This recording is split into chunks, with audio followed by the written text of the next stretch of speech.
Mamadou Ndoye, bonjour. Bonjour. Alors, merci de nous avoir accordé cet entretien. Leader politique, ancien ministre de l'Éducation et ancien secrétaire général de la Ligue démocratique, je ne sais pas, je ne sais laquelle, mais bon, vous pourrez peut-être expliquer. Alors, nous sommes venus aujourd'hui pour discuter de l'actualité nationale ici au Sénégal, marquée notamment par le report de l'élection présidentielle qui devrait initialement se tenir le 25 février 2024, conformément au calendrier républicain. Alors, je pense qu'en dépit du processus de parrainage qui a été très contesté, les Sénégalais étaient tout de même prêts à aller aux élections le 25 février. Puis, coup de tonnerre, le président Macky Sall fait une sortie officielle, solennelle, pour annoncer le report du scrutin, ce qui a été confirmé par les députés à l'Assemblée nationale il y a quelques jours. Pour vous, les raisons évoquées par le président pour justifier ce report s'explique-t-elle ou bien vous pensez qu'il y a d'autres raisons inavouées? D'abord, en ce qui concerne ma qualité de secrétaire général de la Ligue démocratique, Oui. je dois préciser que j'ai quitté la Ligue démocratique, ou plutôt le poste de secrétaire général de la Ligue démocratique, au moment où on préparait les élections de 2017, les élections législatives. Et sur une base tout à fait claire, le bureau politique, dans sa majorité à l'époque, voulait aller avec Benno Bokk Yakaar aux élections législatives. Oui. Et moi, j'étais absolument convaincu que c'était une mauvaise chose pour le parti que de continuer à dissoudre son identité dans Benno Bokk Yakaar, de continuer à renoncer à ses valeurs et à ses positions à l'intérieur de Benno Bokk Yakaar. Oui. Donc, après le bureau politique, j'ai démissionné. Ok. Et c'est par la suite que des jeunes du parti ont décidé de quitter le parti et de créer la LD Debout. Ok, ouais, c'est vrai. Voilà. Je me rappelle. Oui. Et pour ma part, j'ai soutenu leur lutte. Parce que j'ai pensé que cette lutte était plus conforme, moi, à mes convictions, Oui. que ce que les gens appelaient l'ancrage dans Benno Bokk Yakaar. Maintenant, en ce qui concerne la décision de Macky Sall, Oui. je crois que, comme vous l'avez dit, tout le monde pensait que nous étions dans un ciel serein et que malgré quelques problèmes qui étaient habituels avec les parrainages, ce n'était pas la première fois, quelques problèmes habituels avec les parrainages, Oui. et tout le monde pensait qu'on allait maintenant vers les élections. Il se trouve d'ailleurs que la majorité des candidats qui se disaient spoliés, je dis bien la majorité, Oui. étaient pour qu'on continue le processus électoral. Ils ne voulaient pas du tout du report des élections et ils l'ont affirmé publiquement qu'ils ne voulaient pas du report des élections. Donc, le premier argument de Macky Sall, disant à peu près qu'il répondait un peu à ces contestations préélectorales, est un argument tout à fait léger au regard de la réalité, non pas simplement actuelle, Oui. mais même de la réalité passée. Il n'y a pas eu d'élection présidentielle sans contestation préélectorale, ça n'a pas existé. Oui. Surtout Donc c'est un concernant le argument fichier. tout à fait léger. Le deuxième argument qu'il a utilisé, c'est le PDS. Le PDS a non seulement contesté l'élimination de son candidat, M. Karim Wade, mais a accusé 2 juges de corruption. Exact. Prenons d'abord le premier point, l'élimination de Karim Wade. peut-être parmi les candidats qui ont été éliminés, celui dont l'élimination est absolument incontestable, c'est M. Karim Wade. Parce que c'est lui-même qui a fourni la preuve qu'au moment où il déclarait sa candidature et disant qu'il est exclusivement de nationalité sénégalaise, oui, qu'à ce moment-là, il mentait. Ah oui. Et c'est lui qui en a donné la preuve en donnant cette pièce fournie par le Premier ministre français. Absolument. Par conséquent, l'élimination de Karim Wade est l'élimination la plus normale de toutes les éliminations. Donc ça ne pouvait pas non plus être une cause de report des élections. Maintenant, porter des accusations de corruption contre les juges. Combien de fois, dans ce Sénégal, les juges, et en particulier les juges du Conseil constitutionnel, ont été soupçonnés par des politiciens de corruption? Combien de fois?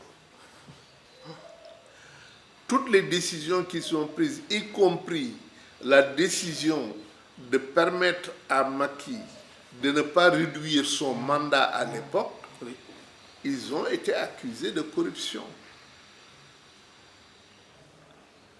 Donc ce n'était pas la première fois. Oui. Mais on peut aller même plus loin. Dans certains cas, lorsqu'on a accusé ces juges de corruption, quelle a été la réaction du pouvoir? M. Diomaye Faye a été arrêté pour discrédit jeté sur les institutions et notamment sur le Conseil constitutionnel. Donc si on prenait la réaction du pouvoir jusqu'ici, oui, face à de telles accusations, ce qu'on pouvait attendre d'eux, c'est qu'ils arrêtent les dirigeants du PDS. Absolument. Oui, normalement. Vous traitez tout le parce monde que c'était ça leur comportement habituel. Oui. Et donc on s'attendait à ce que les dirigeants du PDS qui accusent soient arrêtés par le pouvoir. Mais cela n'a pas été fait. Mais il y a pire. Comment, sur la base de présomption, on peut prendre une décision aussi grave? C'est-à-dire, non seulement le PDS n'a fourni aucune preuve à l'appui de ces accusations, jusqu'ici, personne au Sénégal ne peut dire voilà la preuve fournie par le PDS. Jusqu'au moment où on parle. Oui. Personne ne le sait. Mais, en plus, même s'ils avaient donné des preuves que ces juges-là soient corrompus, ce n'est pas une raison, ça n'a rien à voir avec le processus électoral. Ces juges-là, ces deux juges pouvaient être suspendus et le Conseil constitutionnel continuait à jouer son rôle, sa mission, comme d'habitude, puisqu'on a eu un précédent à la matière. Par conséquent, cette histoire du PDS n'avait aucune consistance. Mais le pouvoir a essayé de lui donner une consistance en demandant au PDS de proposer une commission d'enquête. Parce qu'il est clair qu'on était dans un montage. C'est tout à fait clair qu'on était dans un montage. Parce qu'aussitôt dit, le pouvoir s'est saisi de ça en demandant à sa majorité d'appuyer le PDS en tant que parti d'opposition dans sa démarche, oui, et de mettre en cause le Conseil constitutionnel. Donc c'est le pouvoir qui a décidé de mettre en cause le Conseil constitutionnel. Et d'ailleurs, lors du vote, ils ont expulsé Manu Militari, les députés de l'opposition. Oui, mais on n'en est pas là encore. On n'en est pas encore là. on en est à la proposition de loi, et cette proposition de loi, le pouvoir s'en est saisi en demandant à sa majorité de l'appuyer. Mais aussitôt mis en place cette commission d'enquête, on a oublié tout cela.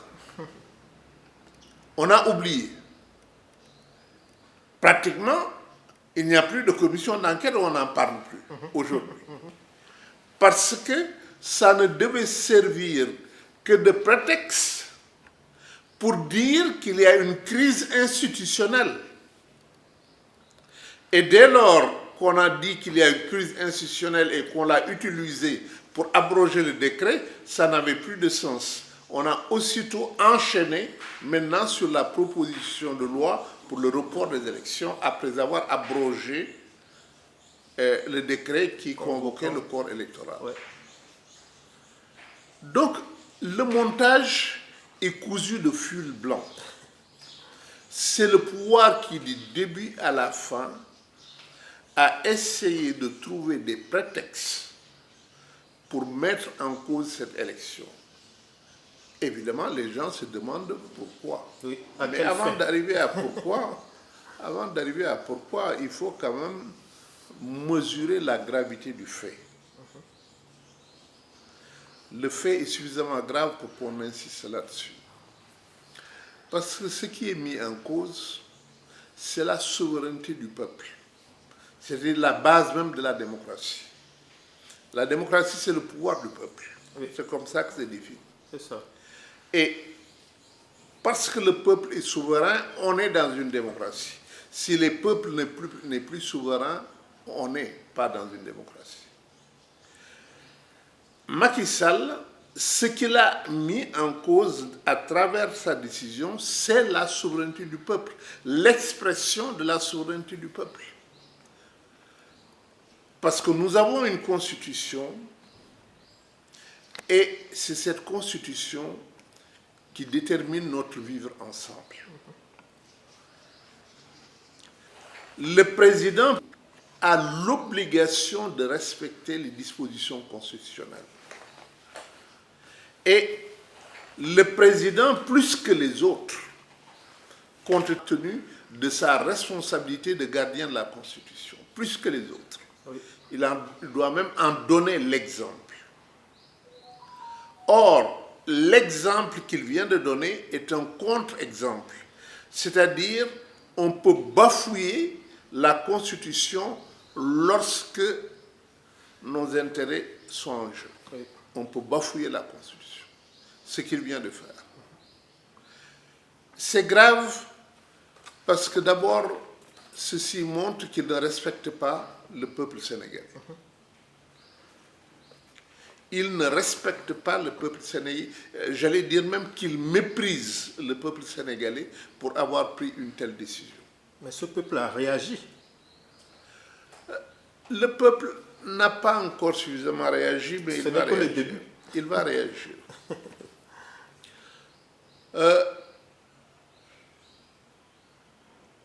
Il ne respecte pas non plus les autres. Parce que combien de candidats se sont investis depuis lors pour préparer cette élection? C'est ça. Depuis peut-être des années. Quels efforts humains, matériels, financiers ils ont consenti déjà pour cette élection-là. Et tout cela remis en cause aujourd'hui. Si nous passons la gravité de l'acte pour voir un peu ses conséquences. Oui, absolument. Quelles sont les conséquences, justement, sur le plan politique, institutionnel, ainsi de suite? La première conséquence, nous la voyons déjà. C'est que les populations sénégalaises commencent à montrer leur défiance totale vis-à-vis des institutions de la République, que sont l'Assemblée nationale et la présidence de la République. C'est l'une des premières conséquences que l'on peut observer. Et cette défiance se manifeste dans la rue. Chacun peut l'observer. Et ceci ne peut nous faire entrer dans une zone de non-droit. La zone de non-droit, chacun fait ce qu'il veut. Puisque le président fait ce qu'il veut, nous aussi nous faisons ce que nous voulons. Et dans ce pays, il n'y aura plus de droit. Et ce sera l'anarchie complète. Autrement dit, et ce qui est craint par tout le monde aujourd'hui, le pays plonge dans le chaos.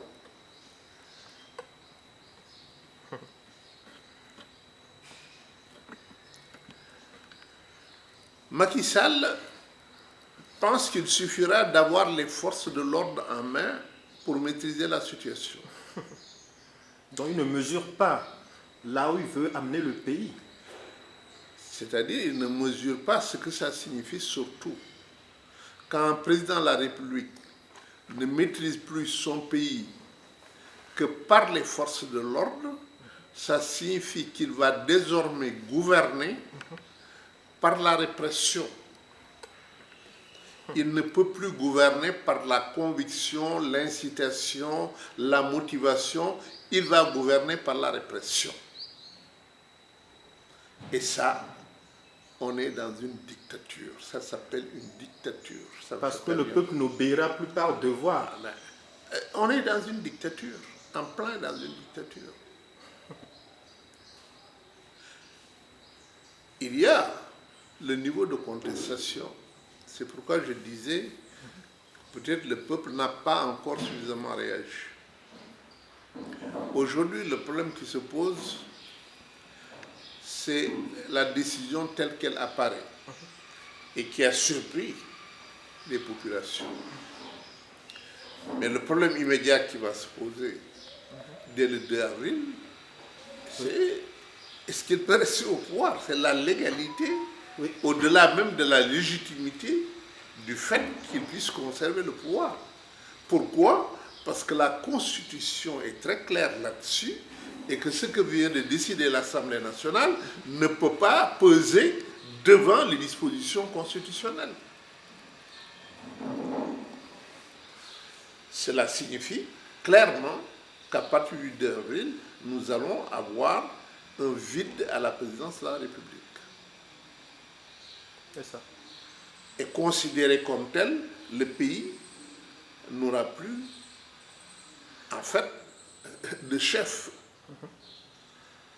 Est-ce que dans ce cas, il pourra sauver la situation en acceptant que le président de l'Assemblée nationale occupe les fonctions de président et que lui, il démissionne? Vous savez, politiquement, nous allons être dans une situation de transition. Et dans cette situation de transition, le recours habituel, c'est de réunir tous les secteurs essentiels du peuple sénégalais, que ce soit la magistrature, les syndicats, le secteur économique, les partis politiques, les mouvements citoyens, la société civile, de les réunir devant cette situation de transition et de discuter sur comment on va assurer la transition. Pour moi, dès lors qu'on entre dans cela, il faut réunir tous ces secteurs-là pour qu'ils décident au nom du peuple sénégalais comment la transition va se faire. L'Assemblée nationale est disqualifiée. Mais manifestement, lui n'est pas dans cette option. Il veut rester président jusqu'au 15 décembre qu'ils ont annoncé. Si on parle de sa volonté, il va rester président de la République à vie. C'est ça sa volonté. Donc bien plus que le 15 décembre. C'est sa volonté. Sa volonté, c'est rester président à vie. Donc c'est un premier pas, un premier jalon pour s'accrocher au pouvoir. Si on parle de sa volonté, je l'ai toujours dit, c'est rester à vie. La question, est-ce qu'il le pourra ou il ne le pourra pas? Mais en tout cas, il montre qu'il va essayer. il y a la pression populaire, mais également, il y a Alain Juet, l'ancien directeur des renseignements des services secrets français, qui dit au Sénégal, nous lui avons dit de ne pas se présenter, c'est inacceptable. Ça ne lui a pas plu. Le monsieur, il a dit ça dans plusieurs différentes prises de parole. Non, non, il ne voulait pas et il l'a dit même dans son discours de renoncement. Parce qu'il dit qu'il y a droit, oui, premièrement. Oui. Mais deuxièmement, les gens peut-être ne l'ont pas bien écouté. À moins qu'il y ait une situation exceptionnelle. Ah, donc il a créé alors. Cette situation exceptionnelle, il l'a recherchée. Il a voulu provoquer les gens. Lorsque il arrêtait, il emprisonnait et tout cela voulait amener le pays à un chaos tel qu'ils disent non, je ne peux pas laisser le pays dans cet état-là. Mais puisque jusqu'ici, d'un point de vue tactique, les forces ont su retenir et arriver jusqu'à ce point-là, il n'a pas eu le prétexte qu'il lui fallait. Et ne l'ayant pas eu, il fallait qu'il le provoque en son propre sang. C'est ce qu'il a fait. Justement, un jeune m'a dit dans la rue lors d'un micro-trottoir que Macky Sall veut nous pousser à aller casser pour qu'il puisse trouver une raison de s'accrocher au pouvoir, mais nous n'allons pas nous comporter de cette manière. Bien un sûr. Jeune de 23 ans. Oui, mais les jeunes ont très bien compris. Il les a provoqués plusieurs fois. Mais les jeunes ne sont pas tombés dans le piège. Et n'ayant pas eu le prétexte qu'il cherchait auprès de ces jeunes et auprès de l'opposition véritable, il est allé le chercher auprès de ses alliés. Est-ce que quelque part le président Macky Sall essaye peut-être d'abuser par le fait que l'armée sénégalaise est une armée disciplinée et qu'elle ne pourrait pas le mettre dans les situations qui sont survenues au Mali, au Niger ou bien au Burkina? Ça, je ne le pense pas. Je crois qu'au contraire, aujourd'hui, dans ces perspectives, il faut savoir ce qu'il craint le plus, c'est que l'opposition véritable prenne le pouvoir. Absolument, il y a ça. Pour lui, c'est cela son danger à lui. Parce qu'il se dit, il va rendre compte. Si jamais l'opposition véritable prend le pouvoir, il va rendre compte. Donc, à la limite, il préfère que l'armée prenne le pouvoir. Ah oui, oui. Vous pensez qu'il préfère que l'armée prenne le pouvoir? Mais il n'y a pas de doute là-dessus. Je me demande même si actuellement il ne cherche pas ça. Mais du point de vue de l'image, est-ce que les Sénégalais accepteront qu'il y ait coup d'État au Sénégal et que l'armée prenne le pouvoir pour la première fois? Du point de vue de l'image, est-ce que le Sénégalais ordinaire accepterait cela? Est-ce que le Sénégalais ordinaire accepte ce que Macky est en train de faire? Il ne l'accepte pas. Oui. Ça s'impose à lui, mais il ne l'accepte pas. Oui. Voilà. Alors là, moi je me demande un peu comment est-ce que cela est regardé depuis les palais de Koulouba, de Kosiam, de Sékou Touré ou bien du palais présidentiel du Niger. Parce que Macky Sall faisait partie des présidents qui se présentaient un peu comme des souverains pontifes de la démocratie qui veulent aller lâcher les bombes sur Niamey pour installer Bazoum. On ne pensait pas que quelques mois après, lui, il va créer une telle situation. Oui, certains d'entre eux se sont déjà exprimés sur le sujet et ils ont dit clairement que le cas Macky Sall représente ce qu'aujourd'hui on leur reproche. Pourquoi avoir condamné des coups d'État dans ces trois pays et pourquoi la CEDEAO aujourd'hui ne prend pas les mêmes sanctions contre le Sénégal. C'est essentiellement ça qu'ils posent aujourd'hui. Parce qu'ils estiment qu'au Sénégal, il y a un coup d'État. Et que la CEDEAO ne bouge pas, contrairement à leur cas. C'est ça. Et donc, pourquoi dans la même situation, on a deux traitements différents? C'est ça leur interrogation, et ils l'ont exprimé. Alors, je reviens un peu sur la question de la binationalité, où on a pris Karim Wade et Rose Wardini qui sont frappés par cette situation. cette exclusivité de nationalité sénégalaise pour être candidat. Alors, est-ce que c'est un point qui est pertinent?